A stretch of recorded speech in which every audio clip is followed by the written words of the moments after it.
มื้อนี้ซ่อม LG เครื่องซักผ้า LG อาการคือเปิดติดแต่ว่ากดปุ่มสตาร์ทบ่ได้แต่ปุ่ม power on off ปุ่มสตาร์ทปุ่มเริ่มทำงานกดบ่ได้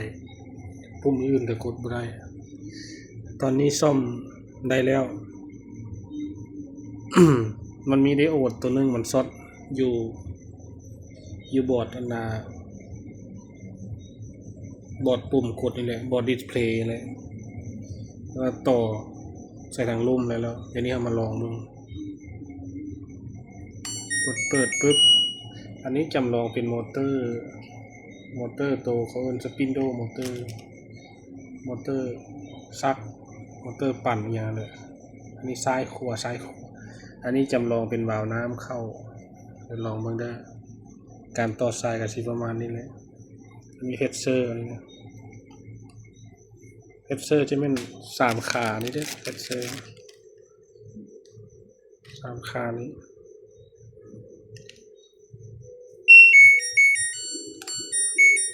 เปิด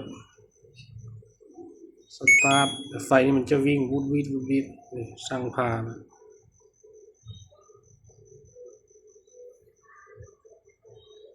สักพักดอกไฟตัวนี้จะห้องดูดน้ำเข้าเครื่องนะโอเคอันนี้ถือว่าผ่านแล้วเนาะใช้งานได้ปิด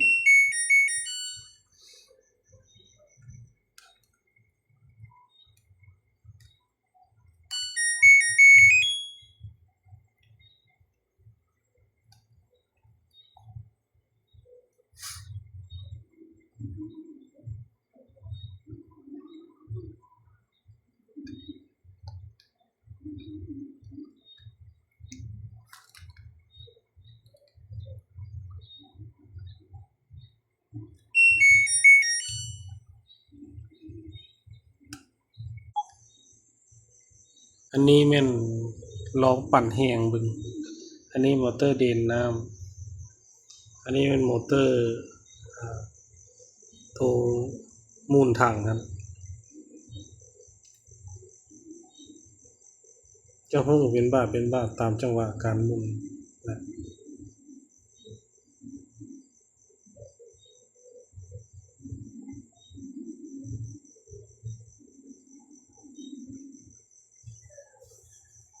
ก็โอเคแล้วนะ